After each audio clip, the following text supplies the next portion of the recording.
Halo Sobat Kepo, apa kabar? Gua harap kalian semua selalu sehat dan baik-baik aja ya. Ya, pertama-tama selamat datang kembali di channel ini, channel Pemersatu Baki.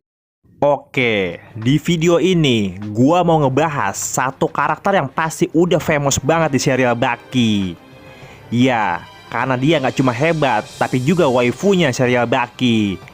Canda waifu. Ya, soalnya dia punya jiwa yang care banget sama orang lain. Betul bro, dia adalah almarhum Retsu Kaiyo. Sebagai seorang jenius kungfu, Retsu emang punya banyak topik yang bisa kita bahas. Dan oleh karena itu, gua udah coba ngerangkum beberapa fakta tentang dia. Nomor 1, gelar Kaiyo.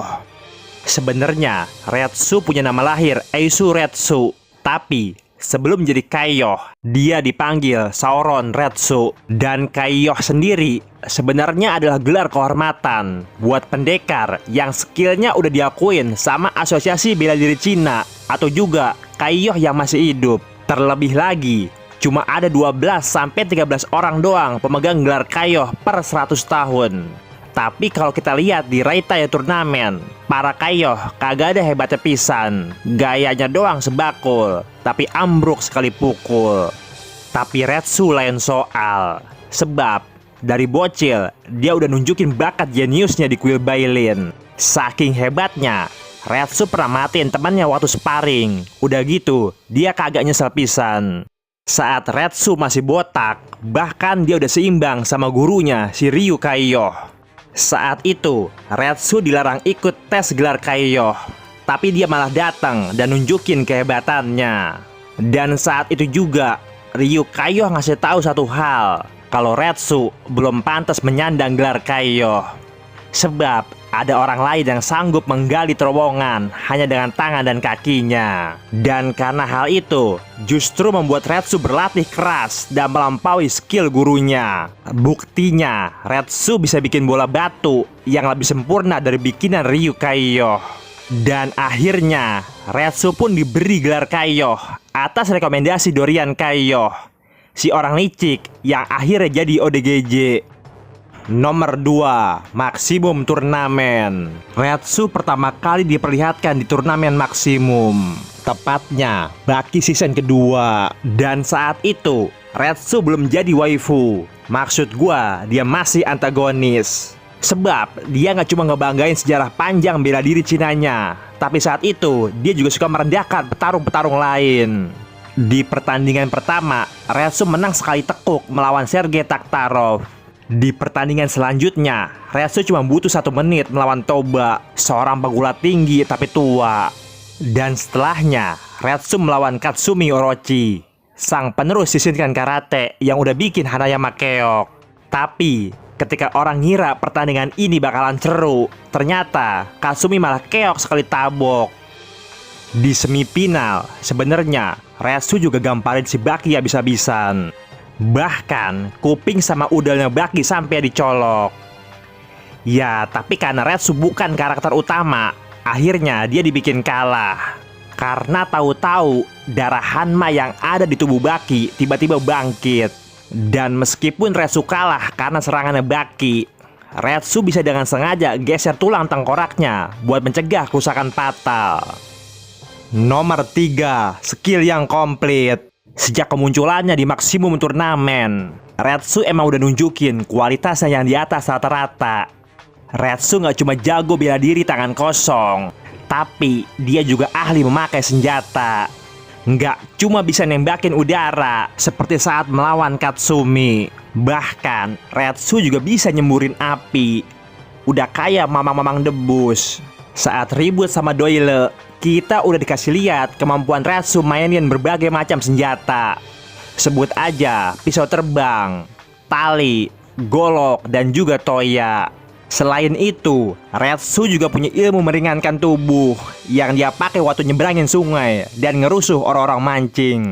Bahkan, Retsu juga telah menguasai teknik Sauri yang diajarin sama si tua kagak mati-mati, Kaku Kaiyo. Nggak cuma sebagai Kaiyo terhebat kedua di Cina, gua pribadi menempatkan Retsu Kaiyo ada di 10 karakter terkuat serial Baki.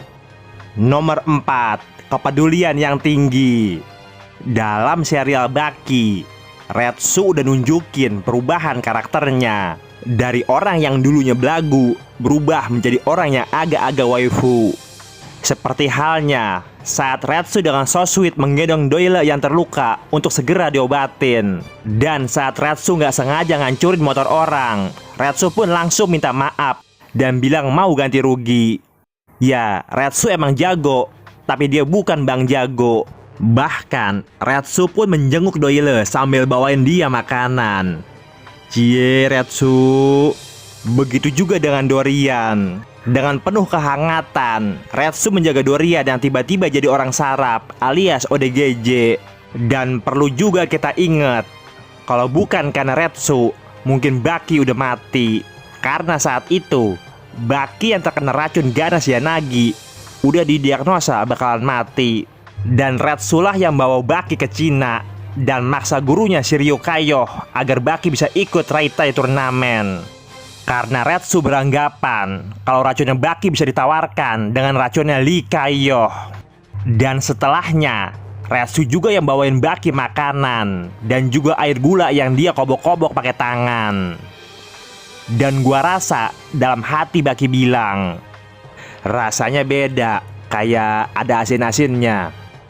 Ya iyalah, Retsu habis cebok. Nomor 5, takdir.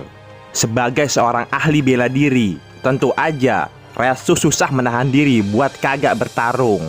Terlebih jika ada petarung yang dianggapnya kuat. Dan karena itulah dia menantang Pickle, manusia purba yang sebenarnya gak pernah ganggu siapapun. Tapi ternyata di hadapan Pickle, kemampuan bela diri Retsu seolah gak ada artinya. Sebab bagi Pickle, Retsu hanyalah hidangan yang datang dengan sendirinya. Dan malang bagi Retsu, dia harus kehilangan kakinya karena dimakan oleh Pickle. Dan meskipun Retsu menjadi cacat permanen, Retsu kagak nyerah. Buktinya, Retsu sempat melawan petinju top dunia. Tapi nasib apa mau dikata, Retsu mengulangi kesalahan yang sama. Dia menantang Musashi sang legenda. Ya meskipun Retsu udah ngelakuin segala yang dia bisa, tebasan Musashi membuat dia harus kehilangan nyawa. Tulang pinggangnya ditebas dan ucusnya sampai brodol. Kasihan Retsu. Andai aja di pertemuan pertama si Musashi kampret kagak pura-pura pingsan, Retsu nggak akan kepedean buat nantang Musashi. Dan mungkin Retsu kagak akan mati. Tapi hebatnya seorang Retsu, setelah mati pun dia masih berguna untuk orang lain. Ya, karena Retsu mendonorkan tangannya buat sohibnya Katsumi Orochi. Dan gua rasa pembahasan gua tentang Retsu udah cukup sampai di sini. Terima kasih buat kalian yang udah nonton video ini. Sampai jumpa di video gua yang selanjutnya.